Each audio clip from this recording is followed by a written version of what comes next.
Bien, merci. Je n'aurais pas la prétention de faire une synthèse générale, tant ce qui a été dit a été riche. Je voudrais d'une manière extrêmement subjective vous dire ce que moi, personnellement, vous aurez peut-être, vous, d'autres points, mais j'ai retenu comme étant intéressant, en tout cas comme point, faisant réfléchir. Voilà, c'est un petit peu notre objectif ici, que de faire réfléchir, d'apporter des éléments au débat, et pas de vider entièrement un sujet. Celui-là, il aurait fallu plusieurs jours et peut-être plusieurs semaines. Alors, 4 points. Premier point, ce qui a été dit à plusieurs reprises nous fait réfléchir, nous en tant que juristes, dans notre métier de juriste, tout de même sur la notion de service public national et de monopole de fait. Alors, comme il a été dit, l'avis du Conseil d'État dans le LPAC, je suis bien placé pour le savoir, heureusement suivi après, pas suivi, mais enfin suivi chronologiquement, je veux dire, par la même analyse par le Conseil constitutionnel, a repris les critères traditionnels, à caractère, grosso modo, plutôt géographique, service public national, monopole de fait. Mais enfin, ce qu'on nous a dit ce matin, c'est franchement, quand vous avez une activité ou un service qui est installé effectivement sur le plan régional, mais qui par son importance, son rayonnement, s'agissant notamment d'un hub aéroportuaire, dépasse très très largement le cadre régional, est-ce que vous n'avez pas affaire à un service public d'importance nationale, qui serait une manière d'interpréter service public national, même si ça n'a pas été fait jusqu'ici. Et ce que nous a dit de ce point de vue-là M. Zuckschwertz, qui était extrêmement éclairant sur l'exemple suisse, pour lequel il n'y a pas de doute que les plateformes aéroportuaires en Suisse sont considérées comme un monopole de fait. Et nous, on ne le fait pas. Mais nous aussi, alors il y a un hub international en Suisse avec Zurich, et nous, on en a un aussi, en France, à Paris. Ils sont probablement de la même nature. Et nous, on dit, ben non, ce n'est pas un monopole public, un monopole de fait. Bon, maintenant, nous sommes disciplinés, évidemment, nous appliquons la jurisprudence. Mais enfin, il n'est pas forcément interdit de penser que, dans la période à venir, ce sont des notions qui pourraient bouger. Alors, deuxièmement, c'est vrai qu'on avait pris un risque d'associer les notions de concession et de privatisation. Ce n'est pas tout à fait le même sujet. Ça nous a été d'ailleurs observé ce matin, pas reproché, mais observé. Et c'est vrai qu'on a bien vu que sur le plan de la question de la controverse, puis il y a une controverse dans le pays aujourd'hui sur ces questions-là, on n'a pas la même application dans ce qui concerne les concessions et les privatisations. S'agissant des concessions, dans le principe, la controverse ne porte pas là dans le principe. Il semble que d'une manière générale, on considère les concessions, enfin ça c'est historiquement avéré, comme un moyen intéressant et très puissant, notamment de réaliser des investissements qui ne pourraient pas l'être par ailleurs, avec des gros financements, de faire venir, voilà, et dans des délais et des conditions, encore une fois, de construction matérielle efficaces. Donc là, ça marche bien, il n'y a pas tellement de désaccord là-dessus, à la vérité. Puis des exemples ont été cités qui étaient intéressants. Non, le sujet, c'est le contenu du contrat. Alors là, je ne reviens pas sur ce qui a été dit, notamment cet après-midi, mais non seulement le contenu du contrat, mais les conditions d'évolution du contrat. Alors, je veux dire que, personnellement, j'étais impressionné cet après-midi, parce que je vivais, alors, sur mes souvenirs personnels, et puis sur la tonalité de ce matin, où la tonalité, c'était plutôt de dire ou d'estimer qu'il fallait faire attention à ce que le contrat de concession ne verrouille pas complètement les choses au détriment de la puissance publique. Bon. Et quelle n'a pas été ma surprise d'entendre cet après-midi une avalanche pas de critiques, mais d'observations, on va dire, comme ça, caractère excessif des interventions du concédant, dénaturation du droit de modification unilatérale, dégradation totale des droits du concessionnaire. Enfin, voilà. Donc là, je suis impressionné. Mais finalement, je me dis, mais ça se rattache au même sujet. C'est-à-dire que c'est le contrat, la confection du contrat, le vécu du contrat, l'application du contrat et le respect du contrat et les conditions dans lesquelles on assure son respect. Il y a une vraie question là-dessus. Et là, c'est vraiment très, très distingué entre le principe, pas de problème, historiquement très, très, très incontesté, et puis les modalités qui aujourd'hui sont très interrogées, parce que, comme il nous a été dit, peut-être que les équilibres traditionnels, notamment issus de la jurisprudence du Conseil d'État, dans la pratique, sont totalement remis en cause. Et qu'est-ce qui se passe à partir de là ? Alors, s'agissant des privatisations, alors là, la controverse ne porte pas sur le même point. Là, la controverse, dans le pays notamment, porte sur le principe même du recours aux privatisations. Même si, comme ça nous a été expliqué d'une manière extrêmement claire ce matin, la privatisation, ce n'est pas la privatisation d'un service public, c'est par définition, c'est la privatisation de l'opérateur. Et même si aussi, ça nous a été dit, on a une difficulté à identifier ce qui se passe avant et après. On n'est pas absolument sûr, au regard de la littérature économique, que finalement, un service public privatisé soit beaucoup plus forcément, nécessairement plus efficace qu'un service public avant la privatisation. Mais il y a toute une série de sujets qui ont bien été bien posés, et j'en retiens 2 ou 3. Alors le premier point, c'est que, attention, c'est que à partir du moment où, on a recours à des sociétés de forme commerciale, voilà,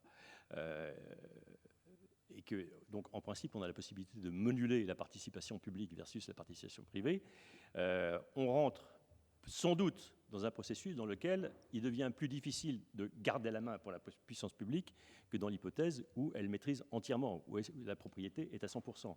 Or, quand on passe à une société de forme commerciale, c'est pas d'abord pour rester à 100% de propriété publique. En tout cas, pas toujours, historiquement. Donc, il y a des gradations possibles. Alors, évidemment, on peut se dire, mais gradation possible, et à ce moment-là, tout va bien, puisque on peut faire en sorte que jamais la propriété publique ne soit inférieure à 50%, et à ce moment-là, on garde la main. Et là, c'est pas trop sûr. Donc, c'est un point qui est à interroger, puisqu'il y a tout le droit des sociétés qui s'engouffrent, et notamment les droits qui sont reconnus aux minoritaires. Donc, attention à ce point-là. À quoi on pourrait faire observer que c'est peut-être moins, enfin, l'élément essentiel de l'analyse, c'est peut-être moins, la mise en œuvre du droit des sociétés sur la protection des droits des minoritaires, que la distinction à faire entre les sociétés qui sont cotées et celles qui ne le sont pas. Voilà, c'est un point qu'on n'a peut-être pas complètement développé ce matin, mais je pense qu'il y a un point de réflexion autour de ça. La différence, c'est vraiment entre les sociétés cotées et celles qui ne le sont pas. Autre point qui était intéressant, qui nous a été souligné ce matin, il faut être... Alors, un des maîtres mots de la matinée, c'était pragmatisme. Soyons pragmatiques dans tout ça et sortons du débat idéologique. Encore que ça, c'est difficile, parce qu'on est en France quand même. Donc, bon, mais enfin, soyons pragmatiques. Alors, à ce moment-là, on nous dit, mais il ne faut sans doute pas avoir une conception patrimoniale des actifs publics. C'est-à-dire, après tout, ce n'est pas des collections de musées, et quand on vend des actifs publics d'une société, qui sont des actifs qui, jusqu'ici, appartiennent à l'État, ce n'est pas forcément qu'on s'arrache un bras. Bon, peut-être, mais il faut faire sans doute une distinction, et c'est là où vraiment ce qui se passe aujourd'hui dans l'évolution des prises de conscience publiques, entre certains types d'actifs. Et je veux dire que moi, personnellement, j'étais très très sensible à l'invitation qui nous était faite de réfléchir différemment s'agissant du foncier. Voilà. Le foncier, c'est pas d'une nature, c'est d'une nature différente de celle des autres actifs. Le foncier, c'est un élément, alors là, pour le coup, c'est un élément du patrimoine national. Et en France, on a peut-être eu une facilité, une propension à céder le foncier, en tout cas, qui historiquement, si on prend les comparaisons internationales, beaucoup plus facile, beaucoup plus allante que dans d'autres pays. Et là-dessus, on devrait interroger notre pratique. Est-ce qu'il véritablement, il faut céder le foncier à partir du moment où on a des outils juridiques qui sont complètement équivalents, qui ont fait leurs preuves et qui sont parfaitement inscrits dans notre droit, comme les baux amphithéotiques. Donc ça, pour moi, c'était un élément de réflexion que j'ai trouvé très intéressant. Et puis, autre point qui peut peut-être clarifier le débat entre jusqu'où il faut privatiser, qu'est-ce qu'il faut privatiser, qu'est-ce qu'il faut ne pas privatiser. C'est vrai qu'il y a sans doute une différence de nature entre les types d'activités. Il existe sans doute des activités qui, par nature, ne peuvent pas être rentables. Et à ce moment-là, elles sont par nature plutôt du ressort de la puissance publique. Et à ce moment-là, disons 100% public. Et toutes les autres, pourquoi pas 100% privé. D'autant plus que pour toutes les autres, on voit bien que le moyen pour l'État de conserver une influence décisive, ce n'est pas uniquement la propriété d'une partie du capital, c'est tous les moyens de la régulation. Là, je ne reviens pas sur ce qui a été dit cet après-midi, c'était extrêmement éclairant. On a des moyens en dehors de la propriété du capital d'assurer une influence très très forte. On a la législation, ça a été fait dans le pacte sur le contrôle qu'on va assurer sur la société à privatiser l'aéroport de Paris. Il y a des outils juridiques complètement nouveaux qui ont été introduits dans la loi. Et puis des autorités, des agences, des organismes qui peuvent venir d'une manière assez puissante défendre les intérêts de la puissance publique en termes de régulation, notamment de régulation sectorielle. Donc, voilà. Et puis, dernier point. Ah oui, si, ce que je voulais dire aussi, ça m'a traversé l'esprit ce matin, mais je n'ai pas eu la présence d'esprit de le dire. On peut dire il y a des activités, je pense aux activités économiques, c'est-à-dire des activités qui génèrent des investissements, des besoins en investissement qui sont extrêmement lourds. On peut très bien dire, ça, par nature, ça ne peut pas être rentable, donc autant le garder au public et le garder à 100% public. Alors, on retrouve la question qui, justement, a été le fait générateur de l'appel à des opérateurs privés, c'est le financement. C'est le financement. Dans ces conditions, mais comment est-ce qu'on finance ? Comment est-ce qu'on finance ? Voilà. Alors, pardon, je n'ai pas eu le loisir de réintroduire la question dans le débat, mais je pense que c'est vraiment une question qui se pose. Et on voit bien que l'exemple qui a été cité, qui était SNCF Réseau, il y a une question autour de ça. Comment est-ce qu'on finance ça ? Comment on sort de la dette ? Voilà. Et puis, dernier lot de questions. Une question que j'ai trouvée intéressante, c'est la capacité de l'État, d'expertise de l'État. Parce que même si on recourt à des opérateurs privés qui sont mieux configurés pour l'expertise technique, la capacité à mobiliser, les financements, etc., encore faut-il discuter utilement en tenant sa place avec les opérateurs privés pour avoir une relation équilibrée, au moins au démarrage. Bon.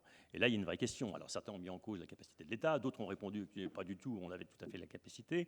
Moi, je ne tranche pas à ça, mais je me dis c'est quand même une question pour les fonctionnaires de l'État, que nous sommes, nous, en tout cas, qui est intéressante à voir.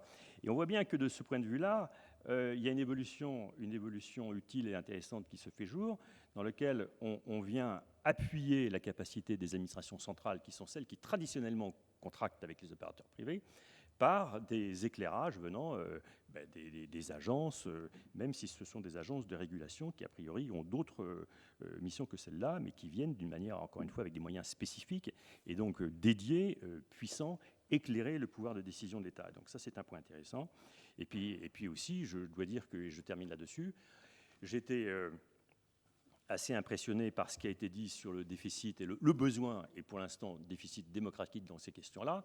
Ces questions de négociation entre la puissance publique et les opérateurs privés, c'était bien souvent, traditionnellement, et encore aujourd'hui, dans le halo du secret. Il y a des besoins de transparence qui ne sont pas satisfaits aujourd'hui, alors qu'il y a une demande générale dans le pays de transparence, de comprendre, de se faire expliquer les choses. Et puis, alors, pour le coup, les parlementaires. Voilà.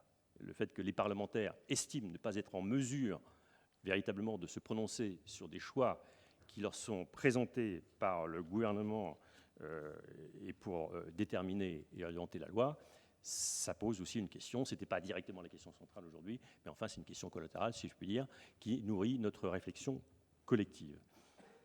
Voilà ce que personnellement je soumets comme petit essai, non pas du tout de synthèse, mais de mise en exergue d'un certain nombre des points de cette journée extrêmement riche. Rapidement par trois. Ouais.